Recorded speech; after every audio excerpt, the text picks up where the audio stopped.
दो बल्ब ने ते एक पखा है ते 7,500 रुपया बिल आया ते मजदूर बंदा जी की करेगा। कि खुदारा कुछ अपनी मराद घटा के कुछ अपनी अयाशियां घट करके कुछ इस गरीब आवाम का भी सोच लवो। किते तेल रोजाना 15 ਦਿਨੀ 15-20 ਰੁਪਏ तेल ਵੱਜ ਜਾਂਦਾ। ਕੋਈ ਵੀ ਐਸੀ ਚੀਜ਼ ਜਿਹਦੇ ਵਿੱਚ ਬਜਾਏ ਆਵਾਮ ਨੂੰ ਰਿਲੀਫ ਦੇਣ ਤੇ ਦਿਨ ਬ ਦਿਨ ਉਹਨਾਂ ਦੀਆਂ ਇਹਨਾਂ ਮੁਸ਼ਕਲਾਂ 'ਚ ਇਜ਼ਾਫਾ ਹੁੰਦਾ ਪਿਆ ਵੇ। ਮਹਿੰਗਾਈ ਇੰਨੀ ਕੁ ਹੋ ਗਈ ਹੈ ਕਿ ਮਜ਼ਦੂਰ ਆਦਮੀ ਦਾ ਚੁੱਲ੍ਹਾ ਵੀ ਜਿਹੜਾ ਨਾ ਉਹ ਵੀ ਨਹੀਂ ਜਲਦਾ। ਇੰਨੇ ਕੁ ਬਿਜਲੀ ਦੇ ਬਿੱਲ ਗਰੀਬ ਬੰਦੇ ਦੀ ਪਹੁੰਚ ਤੋਂ ਹੀ ਕੰਮ ਦੂਰ ਚਲਾ ਗਿਆ। ਇਹਨਾਂ ਦੀਆਂ ਲੈਂਡ ਕਰੋਜ਼ਰਾਂ ਚੱਲਦੀਆਂ ਨੇ ਪਈਆਂ, ਸਾਰਾ ਕੁਝ ਇਹਨਾਂ ਨੂੰ ਤਾਂ ਪਤਾ ਹੀ ਨਹੀਂ ਬਿੱਲ ਹੁੰਦਾ ਕੀ, ਇਹਨਾਂ ਨੂੰ ਬਿੱਲ ਆਉਂਦਾ ਹੀ ਨਹੀਂ। ਜਿੰਨੇ ਤਗੜੇ ਲੋਕ ਨੇ ਬਿਜਲੀ ਚੋਰੀ ਕਰ ਰਹੇ ਨੇ, ਏਸੀ ਚਲਾ ਰਹੇ ਨੇ, ਗਰੀਬ ਬੰਦਾ ਰਾਤ ਨੂੰ ਡਰਦਾ, ਭਾਦਰੋਂ ਦੀ ਇੰਨੀ ਕੋ ਹੱਬਸ ਪੱਖਾ ਨਹੀਂ ਲਾਉਂਦਾ ਵੀ ਮੈਂ ਬਿੱਲ ਕਿੱਥੋਂ ਦੇਵਾਂਗਾ। ਇਦੋਂ ਵੱਡਾ ਵੀ ਸਾਰਾ ਕੁਝ ਜ਼ੁਲਮ ਹੋ ਸਕਦਾ ਕਿ ਇੱਕ ਬੰਦੇ ਨੇ 6 ਮਹੀਨੇ ਮਿਹਨਤ ਮਸ਼ੱਕਤ ਹਾਰਡ ਕੀਤੀ ਹੋਏ ਤੇ ਜਦੋਂ ਫਸਲ ਲੈ ਕੇ ਜਾਏ ਤੇ ਉਹਦੇ ਨਾਲ ਜ਼ੁਲਮ ਹੋਏ ਤੇ ਉਹਦੇ ਢਿੱਡ 'ਚ ਕੀ ਗੁਜ਼ਰਦੀ ਹੋਣੀ। ਕੀ ਤੁਹਾਨੂੰ ਸੁਣਾਈਏ ਸਾਰੇ ਇੱਥੇ ਤੇ ਜਿੱਥੇ ਮਰਜ਼ੀ ਜਾ ਕੇ ਰੋਵੋ, ਕਿਸੇ ਨੂੰ ਕੋਈ ਪਤਾ ਨਹੀਂ ਪਈ ਕੀ ਹੈ। ਹਰ ਦਫ਼ਤਰਾਂ 'ਚ ਕੰਪਲੇਨਾਂ ਕਰੀਦੀਆਂ ਨੇ, ਦਰਖਾਸਤਾਂ ਦੇਈਦੀਆਂ ਨੇ ਵੀ ਅਸੀਂ ਇਸ ਦੁੱਖ 'ਚ ਮੁਬਤਲਾ ਆ, ਇਸ ਦੁੱਖ 'ਚ ਕੋਈ ਨਹੀਂ।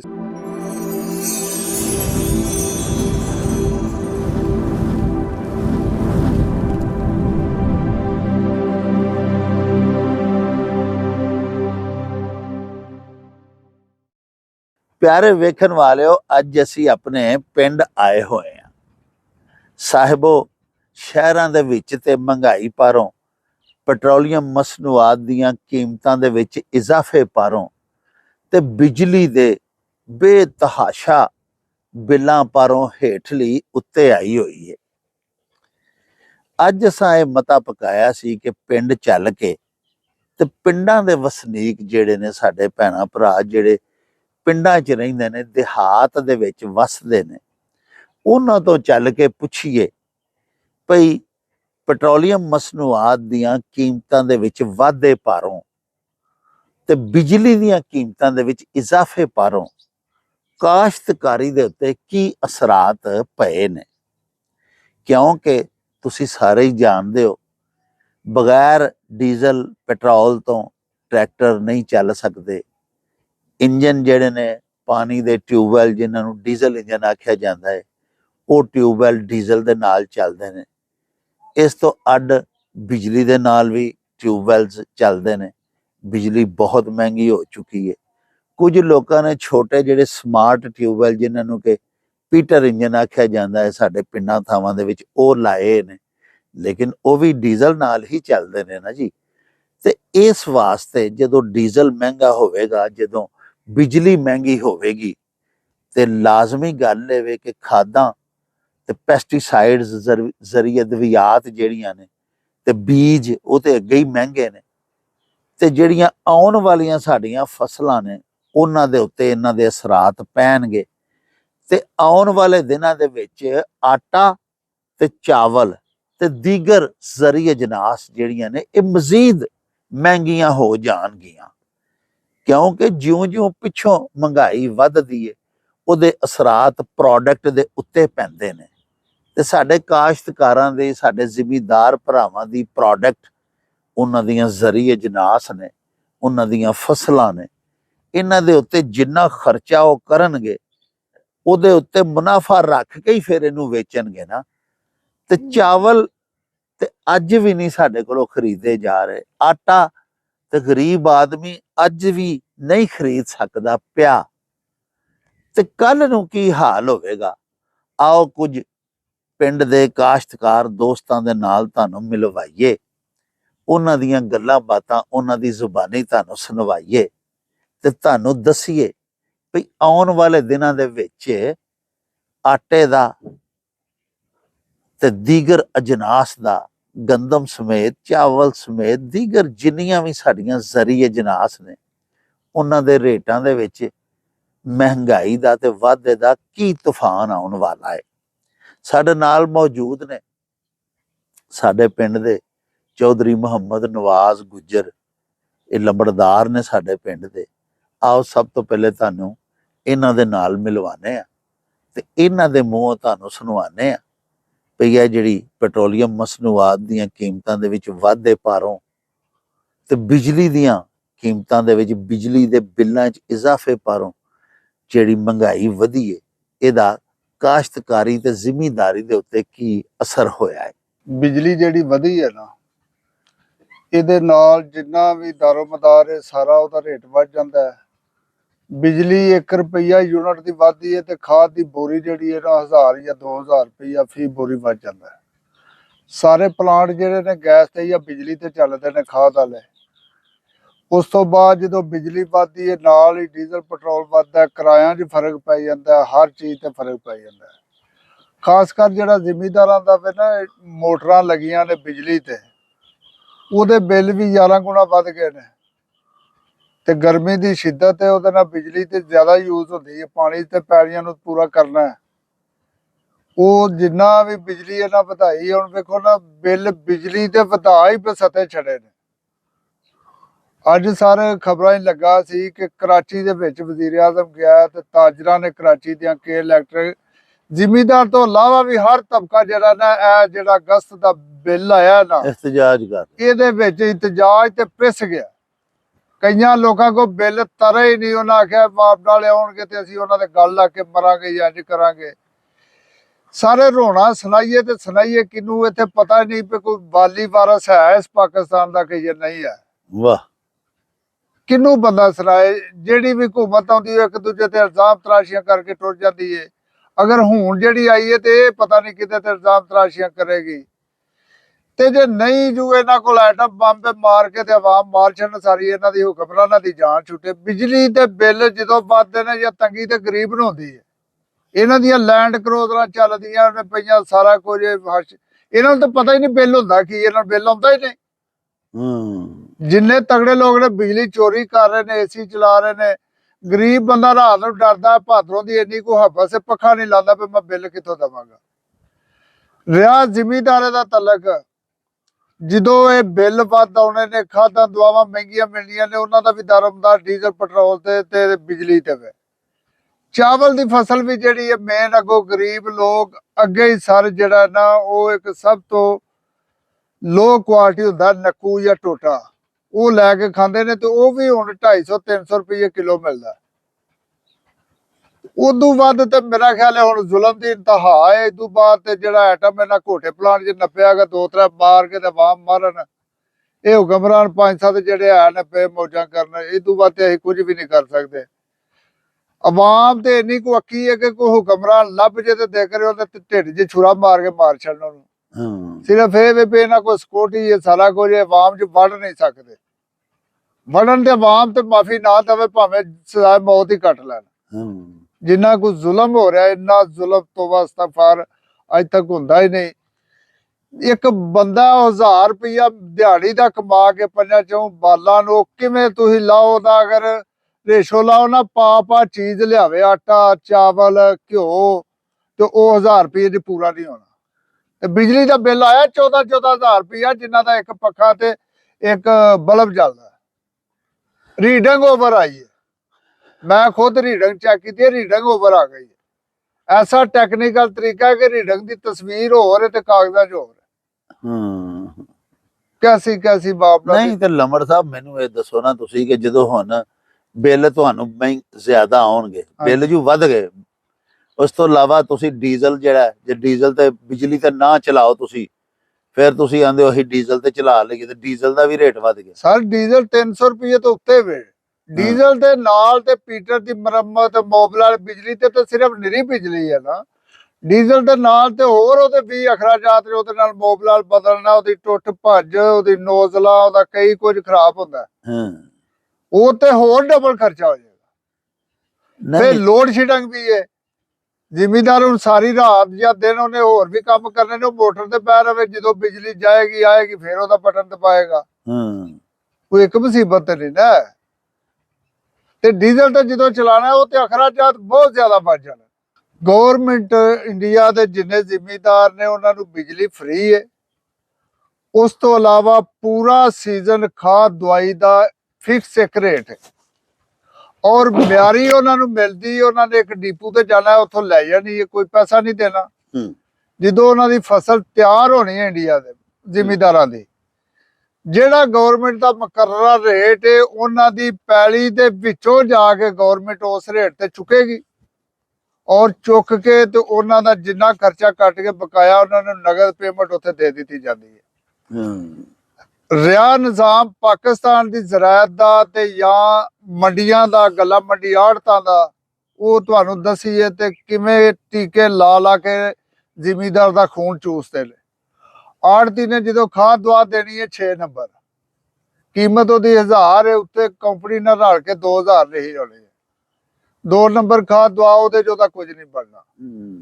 ਜਦੋਂ ਉਹਨੇ ਲੈ ਕੇ ਜਾਣੀ ਹੈ ਫਸਲ ਆੜਤ ਤੇ, ਅਗਰ ਉਹ ਮੰਡੀ ਦੇ ਵਿੱਚ ਓਪਨ ਮਾਰਕੀਟ ਆਪਣੀ ਆਜ਼ਾਦੀ ਨਾਲ ਉਹ ਫਸਲ ਨਹੀਂ ਵੇਚ ਸਕੇਗਾ, ਉਹਦਾ ਪਾਬੰਦ ਹੋਣਾ। ਗਵਰਨਮੈਂਟ ਦਾ ਰਿਲੀਫ ਜ਼ਿਮੀਂਦਾਰ ਨੂੰ ਪਾਕਿਸਤਾਨ 'ਚ ਤੇ ਕੋਈ ਸੋਚੇ ਵੀ ਨਹੀਂ ਨਾ ਕਿ ਜ਼ਿਮੀਂਦਾਰ ਨੂੰ ਕੋਈ ਜ਼ਰਾਅਤ ਜਿੱਤੇ ਤੇ 70% ਆਵਾਮ ਪਲਦੀ ਹੈ ਵੀ ਜ਼ਰਾਅਤ ਤੇ, ਉਹਦੇ ਤੇ ਤਵੱਜੋ ਇਹ ਨਹੀਂ ਕਿ ਇਹ ਕਿ ਜ਼ਿਮੀਂਦਾਰ ਨੂੰ ਇੱਕ ਚਵਾਨੀ ਦਾ ਵੀ ਰਿਲੀਫ ਨਹੀਂ। ਆੜਤ ਤੇ ਜਦੋਂ ਜਾਣਾ ਉੱਥੇ ਉਹਦਾ ਅੱਧਾ ਵਿਚਾਰੇ ਦੀ ਮੂੰਜੀ ਥੱਲੇ ਤੇ ਰੱਖ ਲੈਣੀ ਹੈ, ਅੱਧੀ ਦਾ ਰੇਟ ਕੁਝ ਹੋਰ ਲੱਗਣਾ। ਬੋਲੀ ਜਿਹੜੀ ਉਹ ਗੁੰਮਸ਼ੁਦਾ ਬੋਲੀ ਹੁੰਦੀ ਹੈ, ਉਹਨੂੰ ਇਹ ਨਹੀਂ ਪਤਾ ਵੀ ਮੇਰੀ ਫਸਲ ਦਾ ਰੇਟ ਕਿੰਨਾ ਲੱਗਾ। ਉਹ ਤੇ ਬੇਜ਼ਬਾਨ, ਉਹਦੇ ਹੱਥ ਪੈਰ ਜ਼ਬਾਨ ਜਿਹੜੀ ਹੈ ਨਾ ਬੰਨ ਦਿੱਤੀ ਜਾਂਦੀ ਹੈ ਵੀ ਤੂੰ ਕੂਣਾ ਨਹੀਂ, ਕੂਇਆ ਤੇ ਅੱਗੋਂ ਤੈਨੂੰ ਖਰਚਾ ਨਹੀਂ ਮਿਲੇਗਾ। ਉਹ ਜ਼ਿਮੀਂਦਾਰ ਵਿਚਾਰਾ ਪਿਸਿਆ ਹੁੰਦਾ ਜ਼ੁਲਮ ਨਾਲੋਂ, ਕੂਣਾ ਹੀ ਨਹੀਂ। ਇਦੋਂ ਵੱਡਾ ਵੀ ਸਾਰ ਕੋਈ ਜ਼ੁਲਮ ਹੋ ਸਕਦਾ ਕਿ ਇੱਕ ਬੰਦੇ ਨੇ 6 ਮਹੀਨੇ ਮਿਹਨਤ ਮਸ਼ੱਕਤ ਹਾਰਡ ਕੀਤੀ ਹੋਏ ਤੇ ਜਦੋਂ ਫਸਲ ਲੈ ਕੇ ਜਾਏ ਤੇ ਉਹਦਾ ਜ਼ੁਲਮ ਹੋਏ ਤੇ ਉਹਦੇ ਢਿੱਡ 'ਚ ਕੀ ਗੁਜ਼ਰਦੀ ਹੋਣੀ ਹੈ। ਉਹ ਤੇ ਮੇਰਾ ਖਿਆਲ ਹੈ ਸਵੇਰ ਉੱਠ ਕੇ ਸਾਰੇ ਜੀ ਆਂਦੇ ਹੋਣੇ ਨੇ ਸਾਡੇ ਪਾਕਿਸਤਾਨ ਦੇ ਹੁਕਮਰਾਨ ਗਰਕ ਹੋ ਜਾਣਾ, ਕਿਤੇ ਦੋਜ਼ਖ ਦੇ ਉਸ ਥਲੜੇ ਤਬਕੇ ਟੁੱਟ ਜਾਣ ਜਿੱਥੋਂ ਇਹਨਾਂ ਦੀ ਕੋਈ ਸ਼ਾਇਦ ਨਾ ਲੱਭੇ। ਏਡੇ ਜ਼ਾਲਮ ਹੁਕਮਰਾਨ ਪੂਰੀ ਦੁਨੀਆ ਤੇ ਜਿੱਡੇ ਪਾਕਿਸਤਾਨ ਦੇ। ਤੇ ਜ਼ਿਮੀਂਦਾਰਾਂ ਕਾਹਦਾ ਰਹਿ ਗਿਆ ਸਰ? ਵੇਖੋ ਨਾ, ਹਰ ਤਬਕਾ ਜਿਹੜਾ ਆਪਣੀ ਹੜਤਾਲ ਕਰ ਲੇਗਾ, ਕੋਈ ਕੁਝ ਕਰ ਲੇਗਾ, ਆਪਣੀ ਮਨਵਾ ਲੇਗਾ ਜੀ। ਪੂਰੀ ਤਰੀਕ ਦੱਸੋ ਪਾਕਿਸਤਾਨ ਦਾ ਜ਼ਿਮੀਂਦਾਰ ਕੋਈ ਹੜਤਾਲ ਕਰਕੇ ਇਹਨੇ ਆਪਣੀ ਸ਼ਾਹ ਮਨਵਾਈ ਹੋਏ। ਸ਼ੂਗਰ ਮਿਲਾਂ ਵਾਲੇ ਜਿਹੜੇ ਗੰਨੇ ਤੇ ਜ਼ਿਮੀਂਦਾਰ ਨੇ ਸਾਡਾ ਉਧਰ ਆਉਣ ਜਾਣ ਨੇ 3-3 ਸਾਲ ਗੰਨੇ ਦਾ ਪੈਸਾ ਨਹੀਂ ਦਿੰਦੇ ਸ਼ੂਗਰ ਮਿਲਾਂ ਵਾਲੇ। ਤੇ ਸ਼ੂਗਰ ਮਿਲਾਂ ਕਿਹਨਾਂ ਦੀਆਂ ਨੇ? ਗਵਰਨਮੈਂਟ ਦੇ ਜਿਹੜੇ MLA MP ਨੇ ਉਹਨਾਂ ਦੀਆਂ। ਮਾਫੀਆ ਬੜਾ ਵੱਡਾ, ਕੌਣ ਸੁਣੇ? ਕਿੱਥੇ ਕੋ ਆਪਣਾ ਦਿਲ ਦਾ ਹਾਲ ਦੁਖੜਾ ਸੁਣਾਏ ਜਾ ਕੇ? ਕਿਹਨੂੰ ਸੁਣਾਏ? ਜਿਹੜੇ ਹੁਕਮ ਨੂੰ ਸੁਣਾਓਗੇ ਉਹ ਹੀ ਬਦਮਾਸ਼, ਜਿਹਨੂੰ ਸੁਣਾਓਗੇ ਉਹ ਹੀ ਬਦਮਾਸ਼। ਅਸੀਂ ਤੇ ਇਤਜਾਜ ਕਰ ਰਹੇ ਆ ਤੇ ਆਵਾਮ ਅੱਗੋਂ ਇਲੈਕਸ਼ਨ ਆਵੇ ਤੇ ਆਪਣੀਆਂ ਹਿੱਕਾਂ ਦੇ ਬੰਬ ਬੰਨ ਕੇ ਤੇ ਇਹ ਜਿਹੜਾ ਵੀ ਹੁਕਮਰਾਨ ਆਏ ਉਹਨੂੰ ਮਾਰ ਛੱਡ। ਬੰਬ ਬੰਨ ਲੈਣ, ਸਮਝੋ ਉਹਨੂੰ 100 ਸ਼ਹੀਦਾਂ ਸਵਾਬ ਆਏਗਾ ਇੱਕ ਹੁਕਮਰਾਨ ਨੂੰ ਮਾਰਨਗੇ। ਅਸੀਂ ਤੇ ਇਤਜਾਜ ਕਰ ਸਕਦੇ ਹਾਂ ਤੇ ਔਰ ਇੰਨਾ ਕੁ ਤੱਪੇ ਆ, ਹੋ ਸਕਦਾ ਜੋ ਸਾਡੀ ਪੇਸ਼ ਗਏ ਤੇ ਜਿਹੜਾ ਇੱਥੇ ਆਏ ਨਾ ਉਹਨੂੰ ਮਾਰ ਹੀ ਛੱਡੀਏ। ਇਹਦੇ ਤੇ ਸਰ ਜਿਹੜਾ ਆਉਣ ਵਾਲੇ ਵਕਤ ਦੇ ਅਸਰਾਤ ਮੁਰਤਬ ਹੋਣੇ ਨੇ ਬਿਜਲੀ ਦੇ, ਡੀਜ਼ਲ ਦੇ, ਪੈਟਰੋਲ ਦੇ। ਵੇਖੋ ਨਾ ਹੁਣ ਇਸ ਟਾਈਮ ਆਟਾ 150 ਤੋਂ ਲਾ ਕੇ ਤੇ 200 ਰੁਪਏ ਕਿਲੋ ਹੈ। ਖਾਲਸ ਗੰਦਮ ਦਾ ਉਹ ਵੀ ਨਹੀਂ ਮਿਲੇਗਾ ਸ਼ਹਿਰਾਂ ਦੇ ਵਿੱਚ। ਉਹਦੇ ਜੋ ਸੂਜੀ ਮੈਦਾ ਕੱਢਿਆ ਹੁੰਦਾ, ਸਾਰਾ ਕੁਝ ਕੱਢਿਆ ਹੁੰਦਾ, ਉਹ ਜਿੱਥੇ ਕਿਲੋ ਨੇ ਕੰਮ ਕਰਨਾ 2 ਕਿਲੋ ਕੰਮ ਕਰੇਗਾ। ਤੇ ਉਹ ਇੱਕ ਬੰਦਾ ਮਜ਼ਦੂਰ ਵੇਖੋ ਨਾ ਕਿੰਨਾ ਕੁ ਲਏਗਾ। ਤੇ ਇਹ ਜਿਹੜਾ ਚਾਵਲ ਹੈ ਇਸ ਟਾਈਮ ਇਹਦਾ ਰੇਟ 400 ਜਾਂ 500 ਰੁਪਏ ਕਿਲੋ ਹੈ। ਅਗਰ ਇਹ ਚੀਜ਼ਾਂ ਐਸੇ ਹੀ ਤਨਾਸਬ ਨਾਲ ਵੱਧਦੀਆਂ ਰਹੀਆਂ ਤੇ ਮੇਰੇ ਹਿਸਾਬ ਨਾਲ ਦਸੰਬਰ ਤੋਂ ਬਾਅਦ ਆਟਾ ਜਿਹੜਾ ਉਹ 300-400 ਰੁਪਏ ਕਿਲੋ ਹੋਏਗਾ ਔਰ ਚਾਵਲ ਜਿਹੜਾ ਕਮ ਸੇ ਕਮ 700-800 ਰੁਪਏ ਕਿਲੋ ਹੋਵੇਗਾ। ਦੇਖੋ ਨਾ, ਇਹਨਾਂ ਲੋਕਾਂ ਨੇ, ਜ਼ਿਮੀਂਦਾਰਾਂ ਨੇ ਘਰੋਂ ਪੈਸੇ ਪਾ ਕੇ ਤੇ ਨਹੀਂ ਇਹਨਾਂ ਨੂੰ ਸ਼ਾਮਾਂ ਨੂੰ ਵੇਚਣਾ। ਉਹ ਸਾਰੀ ਜਦੋਂ ਕੈਲਕੂਲੇਸ਼ਨ ਕਰਨੀ ਹੈ ਉਹ ਅਸਰ ਉਹਦੇ ਉੱਤੇ ਪੈਣਾ। ਅਸੀਂ ਸੋਚਦੇ ਹਾਂ ਵੀ ਹੋਰ 5-6 ਮਹੀਨਿਆਂ ਨੂੰ ਅਗਰ ਇਸੇ ਤਨਾਸਬ ਨਾਲ ਹੋਇਆ ਤੇ ਜਿਹਦੀ 4000 ਦਿਹਾੜੀ ਹੋਏਗੀ ਉਹ ਬੰਦਾ ਕਿਲੋ ਚੀਜ਼ ਖਰੀਦ ਕੇ ਆਪਣੇ ਘਰ ਨਹੀਂ ਜਾ ਸਕਦਾ।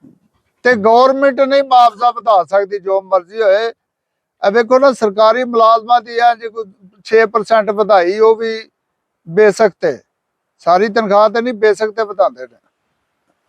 ਉਹ ਸਮਝੋ ਕਿ ਆਟੇ 'ਚ ਨਮਕ ਵੀ ਪੂਰਾ ਨਹੀਂ ਇਦਾਂ ਬਰਾਬਰ ਹੁੰਦੀ ਹੈ। ਤੇ ਜਿਹੜਾ ਮਜ਼ਦੂਰ ਹੈ ਉਹਦੀ ਅੱਗੇ ਮਜ਼ਦੂਰੀ 20 ਜਾਂ 25000 ਰੁਪਇਆ ਮਹੀਨਾ ਹੈ ਔਰ ਉਹਦੇ 'ਚ ਵੀ ਸਾਰੀਆਂ ਦਿਹਾੜੀਆਂ ਮਹੀਨੇ 'ਚ ਨਹੀਂ ਲੱਗਦੀਆਂ। ਤੇ ਇਹ ਤੋਂ ਵੱਡਾ ਹੋਰ ਸਾਰਾ ਹੀ ਤੁਹਾਨੂੰ ਕੀ ਦੱਸ ਸਕਦੇ ਕਿ ਇੰਨਾ ਜ਼ੁਲਮ, ਇੰਨਾ ਜ਼ੁਲਮ। ਅਗਰ ਇਹ ਚੀਜ਼ਾਂ ਤੇ ਕੰਟਰੋਲ ਹੋਣਾ ਕੋਈ ਨਹੀਂ ਸਰ। ਕੰਟਰੋਲ ਹੋਣ ਵਾਲੀ ਚੀਜ਼ ਹੀ ਕੋਈ ਨਹੀਂ ਲੱਭਦੀ ਪਈ। ਬਾਹਰੋਂ ਅਸੀਂ ਇਹ ਗਵਰਨਮੈਂਟ ਵੇਖੋ ਨਾ, ਅਸੀਂ ਇਹਦੇ ਵਿੱਚ ਰਹੇ ਆ ਸਾਰੇ ਕੰਮਾਂ ਦੇ।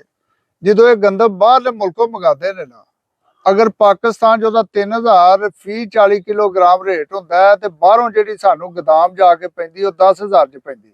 ਅਗਰ ਉਹਦੇ ਜੋ 3000 ਦੇ ਨਾਲ 2000 ਜ਼ਿਮੀਦਾਰ ਨੂੰ ਸਬਸਿਡੀ ਖਾਦ ਤੇ ਜਾਂ ਦਵਾਈਆਂ ਤੇ ਦਿੱਤੀ ਜਾਏ ਤੇ ਉਹ 40 ਮਣ ਦੀ ਬਜਾਏ 50 ਮਣ ਫਸਲ ਜਿਹੜੀ ਉਹ ਕਰੇ ਔਰ ਖੁਸ਼ਹਾਲ ਵੀ ਹੋਵੇ ਔਰ ਆਪਣੇ ਮੁਲਕ ਦੀ ਸਾਡੀ ਜ਼ਰਾਅਤ ਜਿਹੜੀ ਉਹ ਤਰੱਕੀ ਕਰੇ। ਲੇਕਿਨ ਪਲਾਨ ਕੋ ਨਹੀਂ। ਜਿੰਨੇ ਸਾਰ ਅਸੀਂ ਹਰ ਦਫ਼ਤਰ 'ਚ ਗਏ ਆ, ਪਾਕਿਸਤਾਨ ਦੇ ਵਿੱਚ ਇਹਨਾਂ ਹੁਕਮਰਾਨਾਂ ਨੂੰ ਆਖੋ ਤੇ ਇਹ ਸਰਵੇ ਕਰਾ ਕੇ ਵੇਖਣ ਇਹਨਾਂ ਦੇ ਜਿੰਨੇ ਵੱਡੇ ਅਫੀਸਰ ਨੇ ਜਾਂ ਬੇਲਦਾਰ ਤੋਂ ਲਾ ਕੇ ਜਿਹੜੇ ਐਗਰੀਕਲਚਰਲ ਮੁਨਸਲਿਕ ਨੇ, ਕਿਸੇ ਪਿੰਡ 'ਚ ਉਹਨਾਂ ਦੌਰਾ ਕੀਤਾ ਹੋਇਆ, ਜ਼ਰਾਅਤ ਜਾ ਕੇ ਵੇਖੀ ਹੋਵੇ, ਫਸਲ ਨੂੰ ਅੱਜ ਤੱਕ ਵੇਖ ਕੇ ਰਿਸਰਚ ਕਰਕੇ ਜ਼ਿਮੀਂਦਾਰ ਨੂੰ ਆਗਾਹ ਕੀਤਾ ਹੋਏ ਕਿ ਤੁਸੀਂ ਇਹ ਚੀਜ਼ ਕਰੋ, ਇਹ ਚੀਜ਼ ਕਰੋ। ਦਫ਼ਤਰਾਂ 'ਚ ਬਹਿ ਕੇ ਤਨਖਾਹਾਂ ਲੈ ਰਹੇ। ਅੱਜ ਤੱਕ ਸਾਡੇ ਇੱਥੇ ਮੱਥੇ ਲਾ ਸਾਨੂੰ ਇਹ ਨਹੀਂ ਪਤਾ ਸਾਡਾ ਫੀਲਡ ਅਸਿਸਟੈਂਟ ਕੌਣ ਹੈ, ਸਾਡਾ ਡਿਪਟੀ ਡਾਇਰੈਕਟਰ ਜ਼ਰਾਅਤ ਕੌਣ ਹੈ, ਸਾਡੇ ਹਲਕੇ ਦਾ ਬੇਲਦਾਰ ਜ਼ਰਾਅਤ ਕੌਣ ਹੈ ਜਿਹੜਾ ਸਾਨੂੰ ਆ ਕੇ ਅਗਾਹੀ ਕੀਤੀ ਜਾਏ। ਕਾਹਦੇ ਵਾਸਤੇ ਏਡਾ ਵੱਡਾ ਮਹਿਕਮਾ ਬਣਾ ਕੇ ਤੇ ਉਹਨੂੰ ਤਨਖਾਹਾਂ ਦੇ। ਸਾਡੇ ਜ਼ਿਲ੍ਹੇ ਸਿਆਲਕੋਟ 'ਚ ਫਿਰ ਕੇ ਵੇਖ ਲਓ, ਜਿਹੜਾ ਸਭ ਤੋਂ ਵੱਡਾ ਜ਼ਿਮੀਂਦਾਰ ਹੋਏਗਾ ਨਾ, ਜਿਹਦੀ 5 ਜਾਂ 6 ਮਰਬੇ ਜ਼ਮੀਨ ਹੋਏਗੀ, ਉਹਨੂੰ ਆਖੋ ਮਾਨੀ ਕਰਾਨੀ ਤੂੰ ਦੱਸ ਛੱਡ ਪਏ ਜ਼ਰਾਅਤ ਅਫਸਰ ਤੇਰੇ ਹਲਕੇ ਦਾ, ਸਾਰੇ ਨੂੰ ਆਂਦੇ ਨੇ ਫੀਲਡ ਅਸਿਸਟੈਂਟ ਰਹੇ ਜੀ। ਉਹ ਜ਼ਰਾਅਤ ਸਾਡੀ ਮਤਲਬ ਜਿਵੇਂ ਯੂਨੀਅਨ ਕੌਂਸਲ ਹੈ ਉਹਦਾ ਮੁਕਰਰ ਕੀਤਾ ਹੁੰਦਾ। ਜੇ ਅੱਜ ਤੱਕ ਉਹ ਕਿਸੇ ਜ਼ਿਮੀਂਦਾਰ ਨੂੰ ਉਹਦੀ ਸ਼ਨਾਖਤ ਹੋਏ ਜਾਂ ਪਤਾ ਹੀ ਹੋਵੇ। ਵੱਡੇ ਅਫਸਰ ਤੇ ਬੜੀ ਦੂਰ ਦੀ ਗੱਲ ਹੈ ਨਾ। ਛੋਟਾ ਫੀਲਡ ਅਸਿਸਟੈਂਟ ਜੇ ਕਿਸੇ ਪਿੰਡ ਜਾ ਕੇ ਅੱਜ ਤੱਕ ਉਹਨੇ ਕੁਝ ਕੀਤਾ ਹੋਏ ਜਾਂ ਕੋਈ ਜ਼ਿਮੀਂਦਾਰ ਇਮਾਨਦਾਰੀ ਨਾਲ ਪਛਾਣ ਲੈ ਪਿਆ ਸਾਡਾ ਫੀਲਡ ਅਸਿਸਟੈਂਟ, ਸਾਨੂੰ ਕੀ ਪਤਾ ਹੈ ਕਿ ਇਸ ਵਕਤ 'ਚ ਕੀ ਬੀਜਣਾ ਹੈ ਜਾਂ ਇਸ ਵਕਤ 'ਚ। ਇਹਨਾਂ ਨੂੰ ਇੱਕ ਵੇਖੋ ਨਾ, ਫੈਸਲਾਬਾਦ ਜ਼ਰੀ ਯੂਨੀਵਰਸਿਟੀ 'ਚ ਗੌਰਮੈਂਟ ਇੰਨਾ ਖਰਚਾ ਕਰਕੇ ਪੜ੍ਹਾਉਂਦੀ ਹੈ, ਇੰਜੀਨੀਅਰ ਬਣਾਉਂਦੀ ਹੈ, ਇਸ ਕੰਮ ਦਾ ਵੀ ਡਿਪਲੋਮਾ ਦਿੱਤਾ, ਤੁਸੀਂ ਮਾਸਟਰ ਮਾਈਂਡ ਹੋ, ਲੇਕਿਨ ਉਹ ਕੀ ਫਾਇਦਾ ਜਦੋਂ ਉਹਨਾਂ ਆਪਣੀ ਤਨਖਾਹ ਲੈ ਕੇ ਘਰ ਬਹਿ ਰਹਿਣਾ। ਸਾਡੇ ਤੱਕ ਤੇ ਉਸ ਚੀਜ਼ ਦਾ ਫੈਜ਼ ਕੋਈ ਨਹੀਂ ਆਪਣਾ। ਇੱਕ ਬੰਦੇ ਦੀ ਤਾਲੀਮ ਜਿਹੜੀ ਉਹਦੇ ਤੋਂ ਜਦੋਂ ਦੂਸਰੇ ਨੇ ਰਾਸਤਾ ਹੀ ਨਹੀਂ ਹੋਣਾ, ਉਹਦੀ ਤਾਲੀਮ ਦਾ ਸਾਨੂੰ ਤੇ ਕੋਈ ਫਾਇਦਾ ਨਹੀਂ। ਅਸੀਂ ਤੇ ਫਿਰ ਜੋ ਜ਼ਿਮੀਂਦਾਰ ਜੱਟ ਟਰੋਲੀ ਹੁੰਦੀ ਉਹ ਕਰਨੀ ਕਰਨੀ ਹੈ, ਭਾਵੇਂ ਸਾਨੂੰ 5 ਮਣ ਦੀ ਬਜਾਏ ਮਣ ਲੱਭੇ, ਹੋਰ ਅਸੀਂ ਕਰ ਕੁਝ ਨਹੀਂ ਸਕਦੇ। ਕਿਹੜੀ ਕਿਹੜੀ ਫਸਲ ਕਿਹੜੇ ਕਿਹੜੇ ਮੌਸਮ ਵਿੱਚ ਉਹਨੇ ਲਾਣੀ ਹੈ, ਇੱਕ ਤੇ ਇਹ ਆ ਕੇ ਤੁਹਾਨੂੰ ਦੱਸਣ ਮਹਿਕਮਾ ਜ਼ਰਾਅਤ ਵਾਲੇ, ਤੇ ਦੂਜਾ ਗਵਰਨਮੈਂਟ ਜਿਹੜੀ ਹੈ ਪੈਟਰੋਲ ਦੀਆਂ ਇਹਨਾਂ ਕੀਮਤਾਂ ਨੂੰ ਘੱਟ ਕਰੇ ਤੇ ਫੇਰ ਬਚਾ ਹੈ, ਨਹੀਂ ਤੇ ਕੋਈ ਸ਼ੈ ਨਹੀਂ। ਇਹ ਦੱਸੋ ਆਖਰ। ਸਾਡੇ ਕਾਲਾ ਸ਼ਾਹ ਕਾਕੂ ਜ਼ਰਾਅਤ ਵਾਲਿਆਂ ਦਾ ਇੱਕ ਰਿਸਰਚ ਸਿਸਟਮ ਉੱਥੇ ਇਹਨਾਂ ਨੇ ਇੰਸਟੀਚਿਊਟ ਬਣਾਇਆ ਹੋਇਆ। ਹਾਂਜੀ, ਉਹਦੇ ਵਿੱਚ ਇਹਨਾਂ ਨੂੰ ਬਹੁਤ ਜ਼ਿਆਦਾ ਫੰਡ ਮਿਲਦੇ ਨੇ, ਲੇਕਿਨ ਉੱਥੇ ਜਾ ਕੇ ਵੇਖੋ ਇੰਜ ਜਿਵੇਂ ਕਲਰ ਵਿਰਾਨ ਪਿਆ, ਉਜਾੜ ਹੈ। ਸਾਰਾ ਫੰਡ ਜਿਹੜਾ ਹਜ਼ਮ ਕਰ ਜਾਂਦਾ। ਮਸ਼ੀਨਰੀ ਵੀ ਹੈ ਸਰ ਉੱਥੇ ਲੈਬਾਰਟਰੀਆਂ ਵੀ ਹੈ ਨੇ, ਖਾਦ ਦਵਾ 2 ਨੰਬਰ ਚੈੱਕ ਕਰਨ ਦੀ, ਮੌਸਮ ਦੇ ਹਿਸਾਬ ਨਾਲ ਸਬਜ਼ੀਆਂ ਫਲ ਜਿਹੜੀ ਹੈ ਫਸਲਾਂ ਨੇ ਸਾਰਾ ਕੁਝ ਕਰਨ ਵਾਸਤੇ। ਬੀਜ ਸਰ ਨਵੇਂ ਤੋਂ ਨਵੇਂ ਉੱਥੇ ਰਿਸਰਚ ਕਰ ਸਕਦੇ ਨੇ ਕਿ ਇਹ ਬੀਜ ਜਿਹੜਾ ਇੰਨੇ ਦਿਨਾਂ 'ਚ ਇੰਨੀ ਨਮੀ ਦੇ ਵਿੱਚ ਪੱਕੇਗਾ, ਇੰਨਾ ਦਰਜਾ ਹਰਾਰਤ ਇੰਨੇ ਡਿਗਰੀ ਹੋਏ ਇੰਨਾ ਪੱਕੇਗਾ, ਸਾਰਾ ਹਿਸਾਬ। ਬੜੇ ਵੱਡੇ ਜ਼ਰਾਅਤ ਦੇ ਡਾਕਟਰ ਪੈਂਦੇ ਨੇ ਉੱਥੇ, ਅਸੀਂ ਗਏ ਹਾਂ ਕਈ ਦਫਾ, ਲੇਕਿਨ ਉਹ ਦੱਸਣ ਤੇ ਆ ਕੇ ਫਿਰ ਪਤਾ ਲੱਗੇ ਨਾ, ਦੱਸਦੇ ਨਹੀਂ ਆ, ਆਉਂਦੇ ਹੀ ਨਹੀਂ, ਉੱਥੋਂ ਹੀ ਘਰ ਬਹਿ ਕੇ ਤਨਖਾਹਾਂ ਲੈਂਦੇ ਨੇ। ਉੱਥੇ ਕਾਲਾ ਸ਼ਾਹ ਕਾਕੂ ਕਈ ਵਾਰ ਗਏ ਆ, ਨੈਬ ਕਾਸਤਾਂ ਤੋਂ ਸਵਾ ਉੱਥੇ ਸ਼ਾਹ ਕੋ ਨਹੀਂ ਲੱਭਦੇ। ਇਸ ਵਾਸਤੇ ਸਹੂਲਤ ਸਾਰੀਆਂ ਹੈ ਨੇ, ਲੇਕਿਨ ਸਾਨੂੰ ਆ ਕੇ ਜ਼ਿਮੀਂਦਾਰਾਂ ਨੂੰ ਆਗਾਹ ਕਰਨਾ ਪਏ ਮੌਸਮ ਦੇ ਹਿਸਾਬ ਨਾਲ। ਇਹ ਚੀਜ਼ ਹੁਣ ਮੌਸਮ ਮੈਚ ਦੇ ਹੋ ਗਏ ਨੇ, ਮੌਸਮ ਵੇਖੋ ਨਾ, ਅੱਗੋਂ ਮੂੰਜੀ ਦੀ ਕਟਾਈ ਹੋਣੀ ਹੈ, ਸਮੋਗ ਹੋਣਾ। ਜ਼ਿਮੀਂਦਾਰ ਐਲਾਨ ਹਰ ਸਾਲ ਕਰਦੀ ਹੈ, ਸਬਸਿਡੀ ਤੇ ਇੱਕ ਡਰਿੱਲ ਆਈ ਹੈ ਜਿਹੜੀ ਉਹ ਮੁੱਢ ਕੱਟੇਗੀ, ਪਰਾਲੀ ਕੁਤਰੇਗੀ, ਔਰ ਅਗਰ ਉਹ ਸਾਰਾ ਕੁਝ ਹੋਏ ਤੇ ਜ਼ਮੀਨ ਫਸਲ ਖਾਦ ਪਾਉਣ ਦੀ ਲੋੜ ਕੋਈ ਨਹੀਂ, ਡਬਲ ਦਵੇ ਵਿੱਚ ਹੀ ਗਲੇ, ਸਮੋਗ ਵੀ ਨਾ ਹੋਵੇ, ਮੌਸਮ ਵੀ ਠੀਕ ਰਵੇ। ਲੇਕਿਨ ਉਹ ਪੂਰੇ ਜ਼ਿਲ੍ਹੇ 'ਚ 1 ਜਾਂ 2 ਮਿਲੇਗੀ, ਉਹਨੂੰ ਮਿਲੇਗੀ ਜਿੱਦਾਂ ਕੋਈ ਹੱਥ ਵਾਵਾ ਸਾਰਾ ਪੈਂਦਾ ਹੈ, ਮਾੜੇ ਬੰਦੇ ਨਹੀਂ ਮਿਲੇਗੀ। ਇੰਨੀਆਂ ਸ਼ਰਾਰਤਾਂ ਸਖਤ ਹੋਣਗੀਆਂ ਉਹਦੀਆਂ। ਕੁਰਾਨ ਦਾ ਪਤਾ ਨਹੀਂ ਵਜ਼ੀਰ ਆਜ਼ਮ ਹੋ ਜਾਂਦੀ ਹੈ ਜਾਂ ਅਮਰੀਕਾ ਪੈ ਕੇ ਹੁੰਦੀ ਹੈ। ਜ਼ਿਲ੍ਹੇ ਸਿਆਲਕੋਟ 'ਚ ਮੇਰਾ ਕੁਰਾਨ ਦਾਜ਼ੀ ਨਹੀਂ ਹੁੰਦੀ, ਨਾ ਜ਼ਿਮੀਂਦਾਰਾਂ ਨੂੰ ਪਤਾ ਵੀ ਕਿੱਥੇ ਹੁੰਦੀ। ਕੀ ਤੁਹਾਨੂੰ ਸੁਣਾਈਏ ਸਰ, ਇੱਥੇ ਤੇ ਜਿੱਥੇ ਮਰਜ਼ੀ ਜਾ ਕੇ ਰੋਵੋ, ਕਿਸੇ ਨੂੰ ਕੋਈ ਪਤਾ ਨਹੀਂ ਕੀ ਹੈ। ਹਰ ਦਫ਼ਤਰਾਂ 'ਚ ਕੰਪਲੇਨਾਂ ਕਰੀਦੀਆਂ ਨੇ, ਦਰਖਾਸਤਾਂ ਦੇਈਦੀਆਂ ਨੇ ਵੀ ਅਸੀਂ ਇਸ ਦੁੱਖ 'ਚ ਮੁਬਤਲਾ ਵਾ, ਇਸ ਦੁੱਖ 'ਚ ਕੋਈ ਨਹੀਂ। ਤੇ ਖਾਸ ਕਰ ਅਸੀਂ ਰੋਂਦੇ ਆ ਵੀ ਚਲੋ ਇੱਕ ਜ਼ਰਾਅਤ ਜਿਹੜੀ ਹੈ ਨਾ, ਜ਼ਰਾਅਤ ਸਾਰਾ ਮੁਲਕ ਪਾਲਣ ਲਈ ਹੈ। ਅਸੀਂ ਇੱਕ ਵੇਖੋ ਨਾ ਮਦਨੀਆਤ ਅੱਲਾਹ ਪਾਕ ਨੇ ਸਾਡੇ ਮੁਲਕ 'ਚ ਬੜੀ ਸਾਰੀ ਦਿੱਤੀ ਹੈ। ਜ਼ਰਾਅਤ ਨਾਲ ਮੁਨਸਲਿਕ ਮੌਸਮ ਸਾਡੇ ਕੋਲ ਸਾਰੇ ਨੇ, ਦਰਿਆ, ਨਹਿਰੀ ਨਿਜ਼ਾਮ, ਹਰ ਚੀਜ਼ ਹੈ। ਉਸ ਦੇ ਬਾਵਜੂਦ ਅਸੀਂ ਸਾਰੀ ਦੁਨੀਆ ਨਾਲੋਂ ਪਿੱਛੇ ਹਾਂ ਜ਼ਰਾਅਤ ਦੇ ਵਿੱਚ। ਸਾਹਿਬੋ, ਤੁਸਾਂ ਚੌਧਰੀ ਨਵਾਜ਼ ਲੰਬੜਦਾਰ ਦੀਆਂ ਗੱਲਾਂ ਬਾਤਾਂ ਸੁਣੀਆਂ। ਸਾਰੇ ਸਾਡੇ ਪਾਕਿਸਤਾਨ ਦੇ ਕਾਸ਼ਤਕਾਰਾਂ ਦੀ, ਸਾਡੇ ਜ਼ਿਮੀਂਦਾਰਾਂ ਦੀ ਤਰਜਮਾਨੀ ਕਰਦਿਆਂ ਹੋਇਆਂ ਬੜੀਆਂ ਜ਼ਬਰਦਸਤ ਗਓ ਗੋਚਰੀਆਂ ਗੱਲਾਂ ਕੀਤੀਆਂ ਨੇ ਨਵਾਜ਼ ਲੰਬੜ ਹੋਰਾਂ। ਉਹਨਾਂ ਆਖਿਆ ਭਈ ਏਡੇ ਏਡੇ ਵੱਡੇ ਦਫਾਤਰ ਦੇ ਵਿੱਚ ਅਰਬਾਂ ਰੁਪਏ ਮਹਾਨਾ ਮੁਸ਼ਾਹਰਾਤ ਲੈਣ ਵਾਲੇ ਜ਼ਰਾਤ ਦੇ ਮਹਿਕਮੇ ਦੇ ਅਫਸਰਾਨ ਤੇ ਫੀਲਡ ਅਫਸਰਾਨ, ਜਿਹੜੇ ਛੋਟੇ ਅਫਸਰ ਨੇ, ਤੇ ਵੱਡੇ ਡਾਇਰੈਕਟਰ ਇਰੀਗੇਸ਼ਨ ਡਿਪਾਰਟਮੈਂਟਸ ਜਿਹੜੇ ਨੇ, ਉਹ ਕਦੀ ਜ਼ਿਮੀਦਾਰ ਦੇ ਡੇਰੇ ਤਾਈਂ ਅੱਪੜਦੇ ਹੀ ਨਹੀਂ, ਜ਼ਿਮੀਦਾਰਾਂ ਨੂੰ ਜਾ ਕੇ ਮਸ਼ਵਰੇ ਦਿੰਦੇ ਹੀ ਨਹੀਂ। ਹੁਣ ਦੇਖੋ ਨਾ, ਪੂਰੀ ਦੁਨੀਆ ਮੌਸਮੀ ਤਗਯਰਾਤ ਦਾ ਸਾਹਮਣਾ ਕਰ ਰਹੀ ਏ। ਸਾਡੇ ਆਪਣੇ ਪਿਆਰੇ ਦੇਸ਼ ਦੇ ਵਿੱਚ ਵੀ ਐਤਕੀ ਪੂਰਾ ਸੀਜ਼ਨ ਜਿਹੜਾ ਗਰਮੀਆਂ ਦਾ, ਉਹ ਮੌਨਸੂਨ ਦਾ ਸੀਜ਼ਨ ਹੀ ਬਣਿਆ ਰਿਹਾ ਔਰ ਬਾਰਿਸ਼ਾਂ ਹੁੰਦੀਆਂ ਹੀ ਰਹੀਆਂ। 2-4 ਦਿਹਾੜੇ ਧੁੱਪ ਲੱਗਣੀ, ਫੇਰ ਬਾਰਿਸ਼ਾਂ, ਜਿਹਦੀ ਵਜ੍ਹਾ ਤੋਂ ਬਹੁਤ ਸਾਰੀਆਂ ਫਸਲਾਂ ਮੁਤਾਸਰ ਹੋਈਆਂ। ਬਿਲਖਸੂਸ ਸਾਡੇ ਜਾਨਵਰਾਂ ਦੇ, ਮਾਲ ਮਵੇਸ਼ੀ ਦੇ ਚਾਰਾ ਜਾਤ ਸ਼ਟਾਲੇ ਦੀ ਇੱਕ ਫਸਲ ਐਸੀ ਹੈ ਜਿਹਦਾ ਕਿ 20 ਤੱਕ ਤਿਆਰ ਨਾ ਹੋ ਸਕਿਆ, ਪੱਕ ਹੀ ਨਾ ਸਕਿਆ। ਇਸ ਤੋਂ ਇਲਾਵਾ ਮੁੰਜੀ ਐਤਕੀ ਜਿਹੜੀ ਧਾਨ ਜਿਹਨੂੰ ਅਸੀਂ ਆਖਦੇ ਆ, ਪੈਡੀ ਦੀ ਫਸਲ ਸਾਡੀ ਜਿਹੜੀ ਹੈ ਚਾਵਲ ਦੀ, ਉਹ ਵੀ ਅਗੇਤੀ ਲੱਗਣੀ ਚਾਹੀਦੀ ਸੀ, ਕਿਉਂਕਿ ਬਾਰਿਸ਼ਾਂ ਦਾ ਮੌਸਮ ਤੇ ਪਹਿਲੇ ਹੀ ਸ਼ੁਰੂ ਹੋ ਚੁੱਕਿਆ ਹੋਇਆ ਸੀ। ਲੇਕਿਨ ਕੌਣ ਗਾਈਡ ਕਰਦਾ ਕਿ ਰਿਸਰਚ ਸੈਂਟਰਸ ਬਣੇ ਨੇ। ਸਾਡੇ ਕਾਲਾ ਸ਼ਾਹ ਕਾਕੂ ਰਿਸਰਚ ਸੈਂਟਰ ਹੈ, ਇਸ ਤੋਂ ਇਲਾਵਾ ਫੈਸਲਾਬਾਦ, ਮੁਲਤਾਨ, ਹਰ ਜਗ੍ਹਾ ਦੇ ਉੱਤੇ ਗੌਰਮੈਂਟ ਨੇ ਅਰਬਾਂ ਰੁਪਏ ਲਗਾ ਕੇ ਰਿਸਰਚ ਲੈਬੋਰਟਰੀਜ਼ ਬਣਾ ਕੇ ਦਿੱਤੀਆਂ ਹੋਈਆਂ ਨੇ, ਜਿੱਥੇ ਕਿ ਬੜੀਆਂ ਬੜੀਆਂ ਜ਼ਿਆਦਾ ਤਨਖਾਹਾਂ ਲੈਣ ਵਾਲੇ ਰਿਸਰਚਰਸ ਬੈਠੇ ਨੇ, ਇੰਜੀਨੀਅਰਸ ਬੈਠੇ ਨੇ, ਐਗਰੀਕਲਚਰਿਸਟ ਬੈਠੇ ਨੇ। ਲੇਕਿਨ ਲੰਬੜ ਸਾਹਿਬ ਦੇ ਬਕੌਲ ਕਿ ਜਿਹੜੀਆਂ ਪ੍ਰਾਈਵੇਟ ਬੀਜ ਬਣਾਉਣ ਵਾਲੀਆਂ ਕੰਪਨੀਆਂ ਨੇ, ਉਹਨਾਂ ਦੇ ਨਾਲ ਇਹਨਾਂ ਦੀ ਮਿਲੀ ਭਗਤ ਹੈ।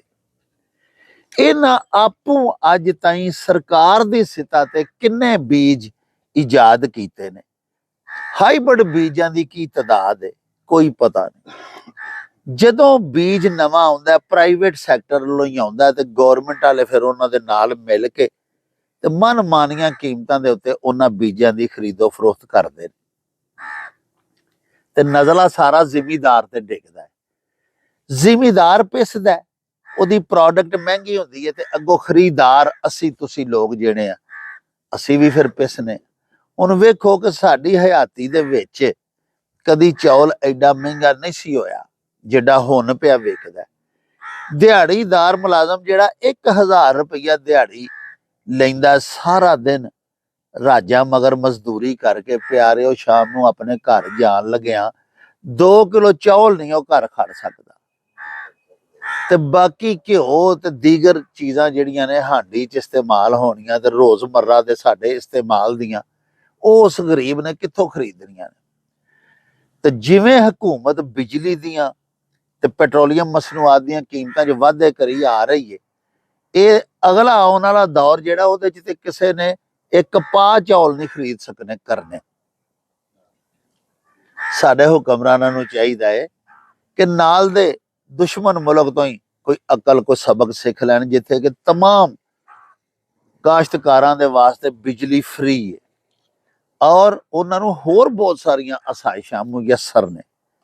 ਕਾਸ਼ਤਕਾਰੀ ਸਾਡੇ ਮੁਲਕ ਦਾ 70% ਲੋਕਾਂ ਦਾ ਪੇਸ਼ਾ ਹੈ। ਅਗਰ ਸਾਹਿਬੋ ਕਾਸ਼ਤਕਾਰ ਭੁੱਖਾ ਮਰਨ ਲੱਗ ਪਿਆ ਤਾਂ ਪੂਰਾ ਮੁਲਕ ਹੀ ਫਿਰ ਫਾਕਾ ਕਸ਼ੀ ਦਾ ਸ਼ਿਕਾਰ ਹੋ ਜਾਏਗਾ ਔਰ ਮੁਲਕ ਦੇ ਉੱਤੇ ਇਸ ਕਦਰ ਬੋਝ ਪੈ ਜਾਏਗਾ ਕਿ ਜ਼ਰੇ ਮੁਬਾਦਲਾ ਸਾਰਾ ਬੈਰੂਨੇ ਮਮਾਲਕ ਨੂੰ ਭਜਵਾ ਕੇ ਵੀ ਸਾਨੂੰ 1000 ਰੁਪਏ 1200 ਰੁਪਏ ਤੋਂ ਵੀ ਮਨ ਕਣਕ ਮੁਯੱਸਰ ਨਹੀਂ ਆਉਣੀ। ਇਸ ਵਾਸਤੇ ਸਾਡੇ ਹੁਕਮਰਾਨਾਂ ਨੂੰ ਇਸ ਚੀਜ਼ ਨੂੰ ਭਾਂਪਣਾ ਚਾਹੀਦਾ। ਆਉਣ ਵਾਲਾ ਜਿਹੜਾ ਖਤਰਾ ਹੈ ਉਹਨੂੰ ਹੁਣੇ ਤੋਂ ਹੀ ਮਹਿਸੂਸ ਕਰਨਾ ਚਾਹੀਦਾ ਹੈ। ਸਿਆਸੀ ਜਮਾਤਾਂ ਨੂੰ ਉਹਨਾਂ ਦੀ ਪਕੜ ਦਕੜ, ਉਹਨਾਂ ਨੂੰ ਨੀਚਾ ਦਿਖਾਉਣ ਵਾਲਾ ਕੰਮ ਛੱਡ ਕੇ ਤੇ ਆਵਾਮ ਦੀ ਫਲਾਹ ਦੇ ਮਨਸੂਬਿਆਂ ਵੱਲ ਗੌਰ ਕਰਨਾ ਚਾਹੀਦਾ ਹੈ, ਤਾਂ ਕਿ ਲੁਕਾਈ ਕਲ ਕਲਾਂ ਨੂੰ ਭੁੱਖੀ ਨਾ ਮਰੇ ਤੇ ਮੁਲਕ 'ਚ ਕਹਿਤ ਨਾ ਪੈ ਜਾਵੇ। ਔਰ ਜਿਹੜੀ ਗੱਲ ਲੰਬੜ ਸਾਹਿਬ ਨੇ ਕੀਤੀ ਹੈ ਸਾਡੇ ਇਸ ਪ੍ਰੋਗਰਾਮ ਦੇ ਵਿੱਚ, ਜਿਵੇਂ ਆੜਤੀ ਇਸਤੇਸਾਲ ਕਰ ਰਹੇ ਨੇ ਜ਼ਿਮੀਦਾਰ ਦਾ, ਇਹ ਬੜਾ ਜ਼ਬਰਦਸਤ ਕਾਬਲੇ ਗੌਰ ਹੈ ਔਰ ਇਹਦਾ ਮੁਹਾਸਬਾ ਹੋਣਾ ਚਾਹੀਦਾ। ਇਸ ਤੋਂ ਇਲਾਵਾ ਅੱਜ ਤੱਕ ਸਾਡੀ ਹਕੂਮਤ ਕਿਉਂ 2 ਨੰਬਰ ਖਾਦਾਂ, 2 ਨੰਬਰ ਬੀਜ ਜਿਹੜੇ ਕਿ ਮਾਰਕੀਟ 'ਚ ਵਿਕ ਰਹੇ ਨੇ, 2 ਨੰਬਰ ਛੱਡ ਕੇ 5-6 ਨੰਬਰ ਤੱਕ ਵਿਕ ਰਹੇ ਨੇ, ਉਹਨਾਂ ਦੀ ਖਰੀਦੋ ਫਰੋਖਤ ਦੇ ਉੱਤੇ ਕਾਬੂ ਪਾਉਣ ਉੱਤੇ ਕਿਉਂ ਨਾਕਾਮ ਹੈ? ਇਹਦਾ ਜਵਾਬ ਕਿਹਦੇ ਕੋਲੋਂ ਲੈਣਾ ਹੈ? ਇਹ ਮਹਿਕਮਾ ਜ਼ਰਾਤ ਇਹਦਾ ਜ਼ਿੰਮੇਦਾਰ ਹੈ ਜਾਂ ਜ਼ਿਲ੍ਹੀ ਇੰਤਜ਼ਾਮੀਆ, DC, AC ਲੋਕ ਜਿਹੜੇ ਨੇ ਉਹ ਜ਼ਿੰਮੇਦਾਰ ਨੇ? ਕੌਣ ਜ਼ਿੰਮੇਦਾਰ ਹੈ ਬਲੈਕ ਮਾਰਕੀਟਿੰਗ ਦੇ ਵਿੱਚ ਖਾਦ ਦੀ ਫਰੋਖਤ ਦਾ? ਕੌਣ ਜ਼ਿੰਮੇਦਾਰ ਹੈ ਪਿਆਰਿਓ ਸਾਡੇ ਪਿਆਰੇ ਪਾਕਿਸਤਾਨ ਦੇ ਵਿੱਚ 2 ਨੰਬਰ, 3 ਨੰਬਰ, 4 ਨੰਬਰ ਬੀਜ ਦੇ ਵਿਕਣ ਦਾ? ਸਾਡੇ ਮੁਲਕ ਦੇ ਵਿੱਚ ਜਾਲੀ ਜ਼ਰੀਏ ਅਦਵਿਆਤ ਦੀ ਖਰੀਦੋ ਫਰੋਖਤ ਕਰਨ ਵਾਲਿਆਂ ਦਾ ਮੁਹਾਸਬਾ ਕੌਣ ਨਹੀਂ ਪਿਆ ਕਰਦਾ? ਕੌਣ ਜ਼ਿੰਮੇਦਾਰ ਹੈ? ਕਿਸੇ ਦੇ ਉੱਤੇ ਰਿਸਪੌਂਸਿਬਿਲਿਟੀ ਤੇ ਫਿਕਸ ਕੀਤੀ ਜਾਣੀ ਚਾਹੀਦੀ ਹੈ। ਇੱਥੇ ਤੇ ਉਹ ਜਿਵੇਂ ਪੰਜਾਬੀ ਚ ਆਖਦੇ ਨੇ ਨਾ, ਚੋਰ ਤੇ ਕੁੱਤੀ ਰਲੇ ਨੇ, ਅਫਸਰਾਨ ਤੇ ਸਾਰੇ ਜਿੰਨੇ ਬਲੈਕ ਮਾਰਕੀਟਿੰਗ ਕਰਨ ਵਾਲੇ ਨੇ ਤਮਾਮ ਆਪਸ ਵਿੱਚ ਰਲੇ, ਇੱਕ ਦੂਜੇ ਨੂੰ ਪੈ ਕੱਜਦੇ ਨੇ, ਉਹ ਉਹਨੂੰ ਪਿਆ ਰਜਾਂਦਾ, ਉਹਨੂੰ ਪਿਆ ਰਜਾਂਦਾ, ਤੇ ਕਾਸ਼ਤਕਾਰ ਤੇ ਗਰੀਬ ਆਦਮੀ ਜਿਹੜਾ ਹੈ ਉਹ ਭੁੱਖਾ ਪਿਆ ਮਰਦਾ, ਔਰ ਆਉਣ ਵਾਲਾ ਵੇਲਾ ਹੋਰ ਔਖਾ ਪਿਆ ਹੁੰਦਾ। ਹੁਕਮਰਾਨਾਂ ਨੂੰ ਚਾਹੀਦਾ ਖੁਦਾ ਵਾਸਤੇ ਆਵਾਮ ਤੇ ਤਰਸ ਕਰਨ ਔਰ ਅਜਿਹੇ ਲੋਕਾਂ ਦੇ ਖਿਲਾਫ ਸਖਤ ਕਾਨੂੰਨੀ ਕਾਰਵਾਈ ਕਰਨ ਜਿਹੜੇ ਮੌਜੂਦਾ ਮਹਿੰਗਾਈ ਦੇ ਜ਼ਮਾਨੇ ਦੇ ਵਿੱਚ ਕਾਸ਼ਤਕਾਰ ਆਪਣਾ ਜ਼ੇਵਰ ਵੇਚ ਕੇ ਜਾ ਕੇ ਬੀ ਲਿਆਉਂਦਾ ਤੇ ਉਹਨੂੰ 2-3 ਨੰਬਰ ਬੀ ਮਿਲ ਜਾਂਦਾ। ਕਾਸ਼ਤਕਾਰ ਬੀ ਕਣਕ ਦਾ ਲਿਆਉਂਦਾ ਤੇ ਉੱਗ ਭਗਾਟ ਪੈਂਦਾ। ਕਾਸ਼ਤਕਾਰ ਅਗਰ ਲਿਆ ਕੇ ਜ਼ਰੀਏ ਅਦਵਿਆਤ ਦਾ ਛਿੜਕਾਓ ਕਰਦਾ, ਉਹ ਮੌਸਰ ਸਾਬਤ ਨਹੀਂ ਹੁੰਦੀਆਂ। ਕਾਸ਼ਤਕਾਰ ਦੇ ਪੈਸੇ ਖੋਟੇ ਨਹੀਂ ਹੁੰਦੇ, ਲੇਕਿਨ ਉਹਨੂੰ ਮਾਲ ਜਿਹੜਾ 2 ਨੰਬਰ ਦਿੰਦੇ ਨੇ, ਖੋਟਾ ਦਿੰਦੇ ਨੇ, ਉਹਨਾਂ ਨੂੰ ਕੌਣ ਪੁੱਛੇ? ਹੁਕਮਰਾਨਾਂ ਨੂੰ ਚਾਹੀਦਾ ਇਹਨਾਂ ਦਾ ਫੌਰੀ ਮੁਹਾਸਬਾ ਕਰਨ ਔਰ ਸਖਤ ਸ਼ਿਕੰਜੇ ਤਿਆਰ ਕਰਨ ਅਜੇ ਨਾਬਕਾਰ ਅਫਰਾਦ ਦੇ ਖਿਲਾਫ, ਤਾਂ ਕਿ ਮੁਲਕ ਦੇ ਵਿੱਚ ਜਿਹੜਾ ਕਿ ਹੈ ਹੀ ਸਾਡਾ ਜ਼ਰੀ ਮੁਲਕ ਹੈ, ਇਹਦੇ ਵਿੱਚ ਜ਼ਰਾਤ ਪ੍ਰਵਾਨ ਚੜ ਸਕੇ। ਇਹਦੇ ਨਾਲ ਹੀ ਸਾਹਿਬੋ ਹੁਣ ਸਾਨੂੰ ਦਿਓ ਇਜਾਜ਼ਤ। ਰੱਬ ਰਾਖਾ ਤੇ ਅੱਲਾ ਬੇਲੀ।